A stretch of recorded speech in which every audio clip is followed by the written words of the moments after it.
kwenye uchaguzi utakao kuwa huru na haki. Kwa sasa kuna uchaguzi huru na haki, wananchi wa Mbulu. Kuna uchaguzi huru na haki. Rais Samia ni mwenyekiti wa Chama cha Mapinduzi Taifa. Na yeye ameshapitishwa na mkutano mkuu wa CCM kugombea urais kwa Chama cha Mapinduzi. Na bado yeye ndiye ana mamlaka ya kuteua na ndiye aliyeteua Tume ya Taifa ya Uchaguzi kusimamia uchaguzi wake mwenyewe. Na ana mamlaka ya kuiondoa tume hiyo saa yoyote akitaka. Hapo kutakuwa na uchaguzi huru. Hata kama hatujasoma hiyo amuelewi jamani. Pause.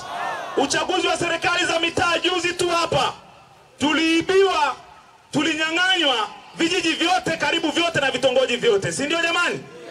Wako tayari kusema hatujui kusoma na kuandika. Mimi ni wakili. Mwaka 2019 niligombea wenyekiti wa kijiji changu. Wakasema sijui kusoma na kuandika. Wakati nasimamia kesi mahakamani za wana CCM, hata ya mwenyekiti wa CCM wa wilaya ninasimamia mimi. Alafu wanasema sijui kusoma na kuandika. Peoples, kwa utaratibu huu lazima tudai mabadiliko kwanza. Mmemwona mkurugenzi ndiye anasimamia uchaguzi. Huyu mkurugenzi anayeogopa hata wananchi kuingia kwenye uwanja wao. Anaweza kumtangaza mbunge wa Chadema. Wakati uwanja wetu sisi wenyewe uwanja huu ni wa wananchi, anazuia tusiingie. Nataka niseme pia na wana CCM kwa dakika moja tu, nimlete Mnyika. Pause.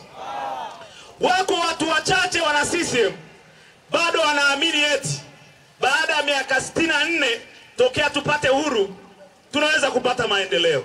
Si wako wanaoamini hivyo? Sisi kwetu kule Karatu, sijui nyinyi huku. Wanawake mnisamehe. Kuna mimba inaitwa hotai.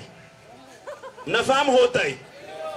Yaani kuna kipindi tumbo linakuwa kubwa hivi, unajua sasa huyu atajifungua huyu.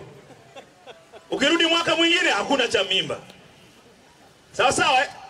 Sasa hata ungekuwa ni mke wako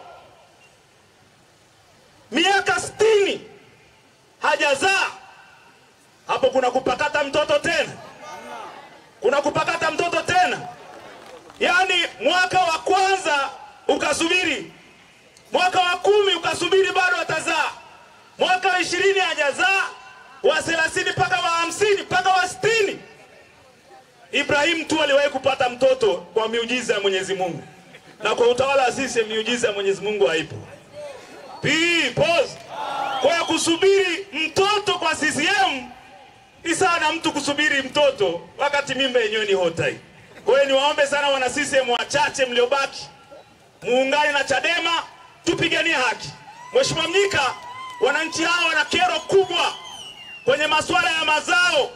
Wanapouza wanalazimishwa kuuza kupitia mfumo wa ushirika, wanapewa stakabadhi ghalani, wanapewa karatasi. Yaani unapeleka mazao unapewa nini? Hiyo karatasi.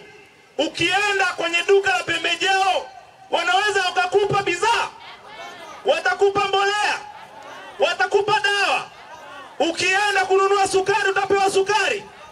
Peoples wana kero hiyo na wanatamani uzungumzie, useme, taifa lisikie. Wangapi wanaunga mkono no reforms no election? Sasa kwa nafasi hii naomba nimlete Mheshimiwa John Mnyika. Karibu uzungumze na wananchi wa Mbulu kwa dakika chache ili waturuhusu tuende Dogobeshi na maeneo mengine.